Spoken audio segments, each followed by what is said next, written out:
నమస్తే welcome to స్వతంత్ర నేను శివాని బులెటిన్ల ముందుగా హెడ్లైన్స్ చూద్దాం.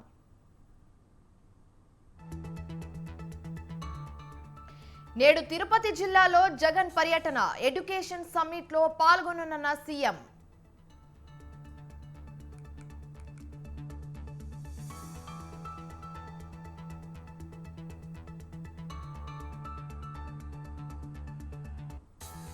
నేడు విశాఖ జిల్లాలో వైఎస్ షర్మిల పర్యటన క్షేత్రస్థాయిలో పార్టీ బలోపేతంపై షర్మిల దృష్టి.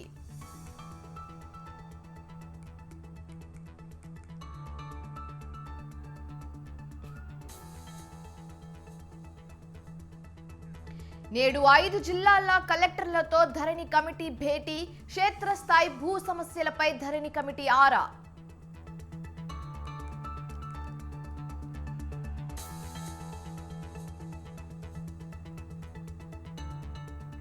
నేడు కరీంనగర్లో పార్టీ నేతలతో భేటీ కానున్న కేటీఆర్ పార్లమెంట్ ఎన్నికల్లో అనుసరించాల్సిన వ్యూహంపై నేతలతో చర్చ.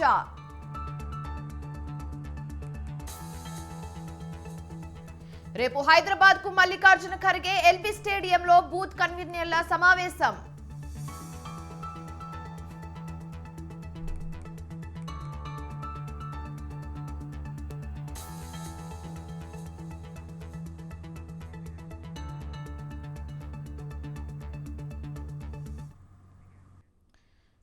ఇక గొర్రెల స్కామ్ కేసులో ఏసీపీ దర్యాప్తు ముమ్మరం చేశారు.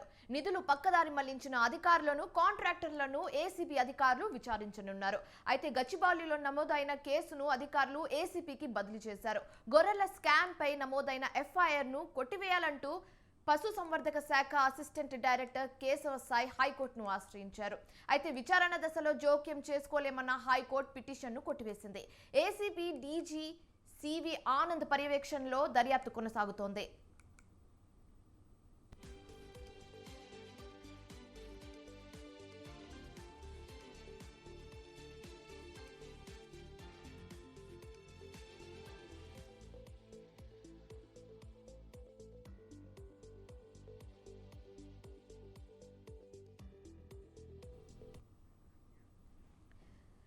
గొర్రెల స్కామ్ కేసులో ఏసీపీ దర్యాప్తు ముమ్మరం చేశారు. నిధులు పక్కదారి మళ్లించిన అధికారులను కాంట్రాక్టర్లను ఏసీబీ అధికారులు విచారించనున్నారు. అయితే గచ్చిబౌలిలో నమోదైన కేసును అధికారులు ఏసీబీకి బదిలీ చేశారు.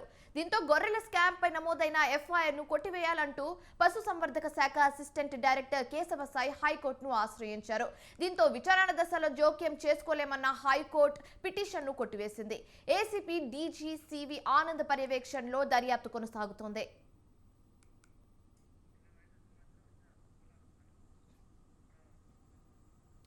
ఇక దీనిపై పూర్తి సమాచారం మా ప్రతినిధి ఉషా ఫోన్ ద్వారా అందిస్తారు. ఉషా చెప్పండి, మీ వద్ద ఉన్న తాజా సమాచారం ఏ విధంగా ఉన్నాయి?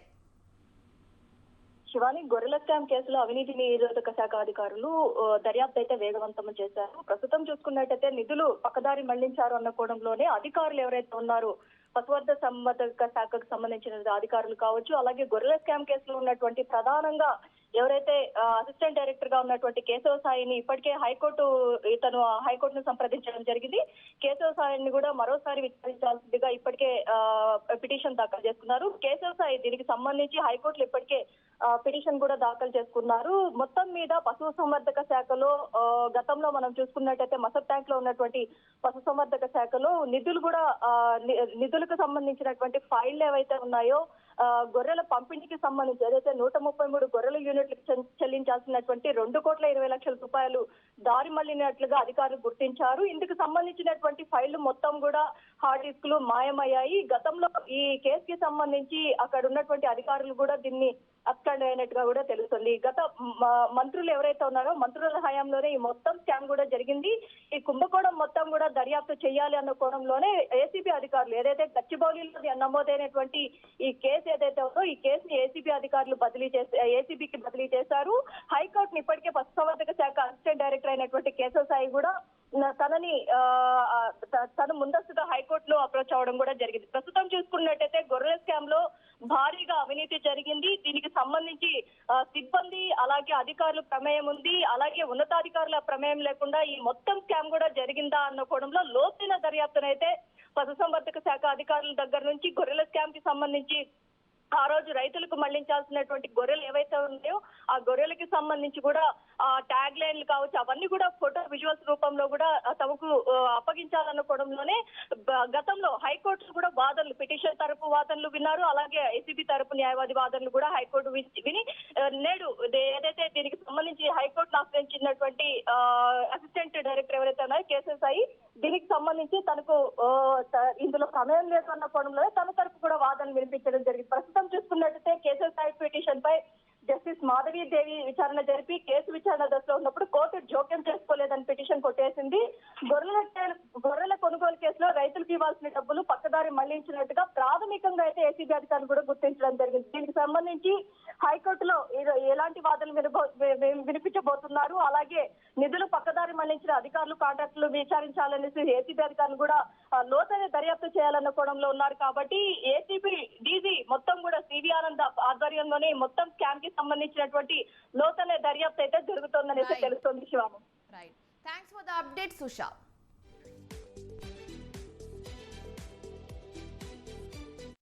మేడిగడ్డ బ్యారేజ్ కుంగిన అంశంపై జరిగిన దర్యాప్తులో సంచలన విషయాలు వెలుగులోకి వచ్చాయి. ఈ మొత్తం వ్యవహారంలో భారీ స్కామ్ జరిగిందంటూ తేల్చి చెప్పింది విజిలెన్స్ అండ్ ఎన్ఫోర్స్మెంట్ డిపార్ట్మెంట్. మొత్తంగా 3,200 కోట్ల మేర ప్రజాధనం వృధా అయిందని తేల్చి చెప్పింది.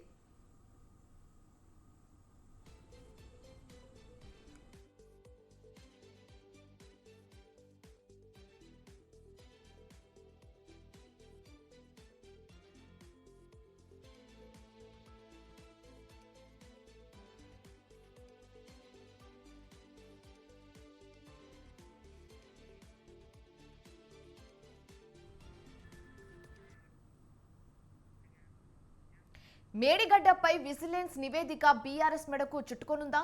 3,200 కోట్ల మేర ప్రజాధనం వృధా అయిందంటూ విజిలెన్స్ అండ్ ఎన్ఫోర్స్మెంట్ డిపార్ట్మెంట్ తేల్చి చెప్పడంతో ఇప్పుడు అందరిలోనూ ఇదే సందేహాలు. ఓవైపు లోక్సభ ఎన్నికలు ముంచుకొస్తున్న వేళ ఈ మొత్తం వ్యవహారంలో భారీ స్కామ్ దాగి ఉంది అంటూ చెప్పడంతో గులాబీ పార్టీ ప్రతిష్ట దెబ్బతినే అవకాశం ఉందా? Watch this story.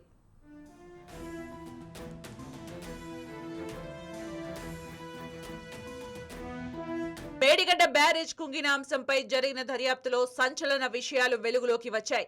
ఈ మొత్తం వ్యవహారంలో భారీ స్కామ్ జరిగిందంటూ తేల్చి చెప్పింది విజిలెన్స్ అండ్ ఎన్ఫోర్స్మెంట్ డిపార్ట్మెంట్. మొత్తంగా 3,200 కోట్ల మేర ప్రజాధనం వృధా అయిందని తేల్చింది విజిలెన్స్.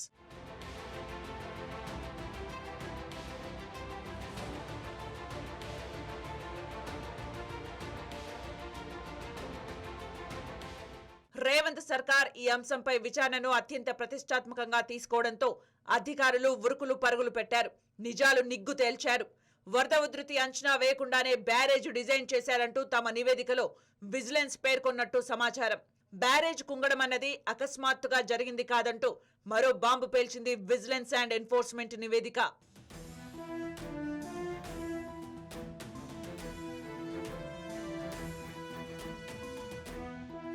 ఇక మేడిగడ్డ నిర్మాణంలో భాగస్వాములైన ప్రతి ఒక్కరూ దోషులేనని తేల్చింది విజిలెన్స్.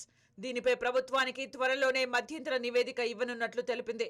దీంతో నాటి బీఆర్ఎస్ సర్కారుపై ఇప్పుడు అందరి దృష్టి నెలకొంది. కేసీఆర్ నేతృత్వంలోని గత ప్రభుత్వం ఎంతో ప్రతిష్టాత్మకంగా ఈ ప్రాజెక్టు నిర్మాణాన్ని పూర్తి చేసింది. అయితే సరిగ్గా తెలంగాణ అసెంబ్లీ ఎన్నికల సమయంలోనే ఈ ప్రాజెక్టు కుంగిపోవడం అప్పట్లో రాష్ట్ర వ్యాప్తంగా చర్చనీయాంశమైంది.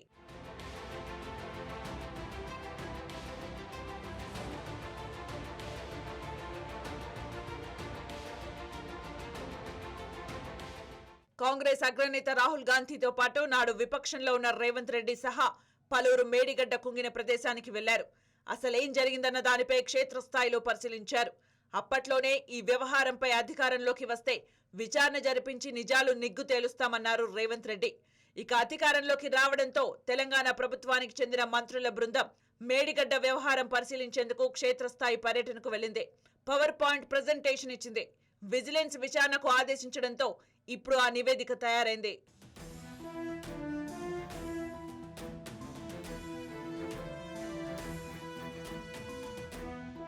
త్వరలోనే సార్వత్రిక ఎన్నికలు జరగనున్నాయి. ఇలాంటి వేళ విజిలెన్స్ ఇచ్చే నివేదిక బీఆర్ఎస్ మెడకు చుట్టుకుంటుందా అన్న సందేహాలు వ్యక్తమవుతున్నాయి.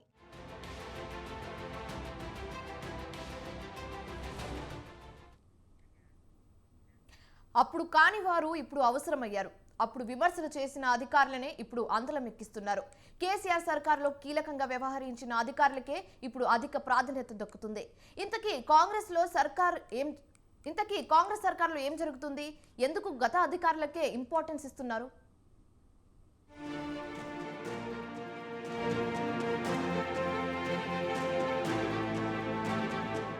అధికారంలోకి రాకముందు పీసీసీ చీఫ్ గా రేవంత్ రెడ్డి పలువురు ఉన్నతాధికారులను టార్గెట్ చేశారు. ఉద్యోగులకు బాస్ గా వ్యవహరించే చీఫ్ సెక్రటరీ, పోలీస్ బాస్ గా వ్యవహరించే డీజీపీలపై తీవ్ర విమర్శలు చేశారు. కేసీఆర్ హయాంలో సీఎం చీఫ్ సెక్రటరీగా వ్యవహరించిన శాంతి కుమారి, అప్పటి డీజీపీ మహేందర్ రెడ్డిపై తరచూ విమర్శలు చేసేవారు. శాంతి కుమారి దగ్గరి బంధువు అయిన గోల్డ్ స్టోన్ ప్రసాద్ పై గతంలో భూ ఆక్రమణ ఆరోపణలు ఉన్నాయి.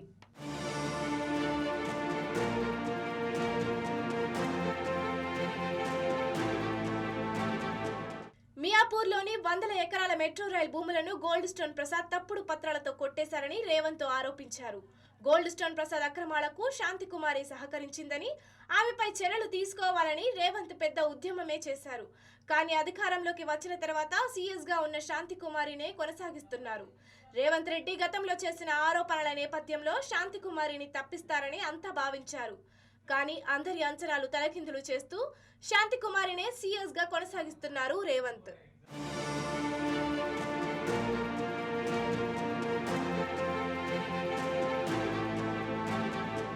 కేసీఆర్ హయాంలో డీజీపీగా వ్యవహరించిన మహేందర్ రెడ్డిపై గతంలో తీవ్ర ఆరోపణలు చేశారు రేవంత్ రెడ్డి. నిబంధనలకు విరుద్ధంగా మహేందర్ రెడ్డి వ్యవహరిస్తున్నారని, కేసీఆర్ కు అనుకూలంగా మొత్తం పోలీస్ వ్యవస్థను మహేందర్ రెడ్డి మార్చేశాడని మండిపడేవారు. 2018 ఎన్నికల్లో కేసీఆర్ ఏం చెబితే అది డీజీపీగా మహేందర్ రెడ్డి చేశారని, కాంగ్రెస్ నేతలపై కేసులు, పార్టీ శ్రేణులపై దాడులకు మహేందర్ రెడ్డినే కారణమని విమర్శించారు. కానీ ఇప్పుడు తీరా అధికారంలోకి వచ్చిన తర్వాత మహేందర్ రెడ్డికి కీలక బాధ్యతలు అప్పజెబుతోంది రేవంత్ నేతృత్వంలోని కాంగ్రెస్ సర్కార్.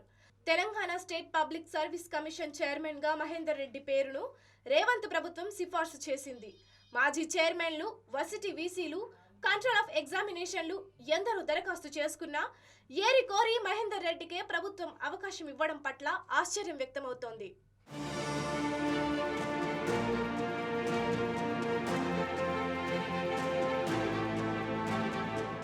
వీరిద్దరే కాదు, పలువురు అధికారుల విషయంలోనూ ఇలాగే జరుగుతోంది. కేటీఆర్ టీంలో కీలకంగా వ్యవహరించిన జయేష్ రంజన్ వంటి ఉన్నతాధికారులు ఇంకా అవే పదవుల్లో కొనసాగుతున్నారు. గతంలో విమర్శించిన అధికారులను ఇప్పుడు రేవంత్ సర్కార్ ఎందుకు అందలం ఎక్కిస్తుందనే ప్రశ్నలు వినిపిస్తున్నాయి. అయితే గతంలో ఆరోపణలు చేసిన అధికారులందరినీ తప్పించుకుంటూ పోతే పనిచేసే అధికార యంత్రాంగం మిగలదంటున్నాయి ప్రభుత్వ వర్గాలు. గత ప్రభుత్వం ఒత్తిడి వల్లే అధికారులు కొన్నిసార్లు నిబంధనలకు భిన్నంగా వ్యవహరించారని, అందులో వారి తప్పిదం లేదని అంటున్నాయి. అందుకే సమర్థులైన ఆయా అధికారుల సేవలను తమ ప్రభుత్వం వినియోగించుకుంటుందని సమర్థించుకునే ప్రయత్నం చేస్తున్నారు. అనంతపురం జిల్లా కళ్యాణదుర్గం నియోజకవర్గంలో వైఎస్ఆర్సీపీ నాయకులంతా సమన్వయంతో ముందుకు సాగుతూ పార్టీ అభ్యర్థిని గెలిపించుకుందామని ఎమ్మెల్యే ఉషా శ్రీచరణ్ పిలుపునిచ్చారు. వైసీపీ ప్రభుత్వం కళ్యాణదుర్గం నియోజకవర్గంలో ఎన్నో అభివృద్ధి పనులు చేసిందని, పార్టీ ఆదినాయకత్వం ప్రకటించిన అభ్యర్థిని గెలిపించి జగనన్న రుణం తీర్చుకోవాలని కార్యకర్తలను, నియోజకవర్గ ప్రజలను కోరారు. అయితే తమ పార్టీలో ఎక్కడ గ్రూప్ తగాదాలు లేవని, సీఎం జగన్మోహన్ రెడ్డి ఆదేశాలతో సమన్వయంతో పనిచేస్తూ 2024 ఎన్నికల్లో అనంతపురం ఉమ్మడి జిల్లాలో అన్ని సీట్లు గెలుస్తామని ధీమా వ్యక్తం చేశారు. జగన్మోహన్ రెడ్డి గారి ఆదేశం మేరకు పెనకొండ కోఆర్డినేటర్ గా నన్ను పోస్ట్ చేసిన వెంటనే నేను అక్కడికి పోవడం జరిగింది. అదేవిధంగా ఇక్కడ కూడా తలారి రంగయ్య గారిని కూడా కళ్యాణదుర్గం సమన్వయకర్తగా నియమించడం జరిగింది. ప్రజలందరికీ కూడా, కళ్యాణదుర్గం ప్రజలందరికీ కూడా 2014 నుంచి ఇప్పుడు దాకా అందరూ కూడా కలిసి మెలిసి కష్టపడి ప్రతి ఊర్లో కూడా ఆ రోజు కళ్యాణదుర్గం అంటే రైట్. ఇవి ఇప్పుడు వరకున్న అప్డేట్స్. మరిన్ని అప్డేట్స్ కోసం కీప్ వాచింగ్ స్వతంత్ర న్యూస్.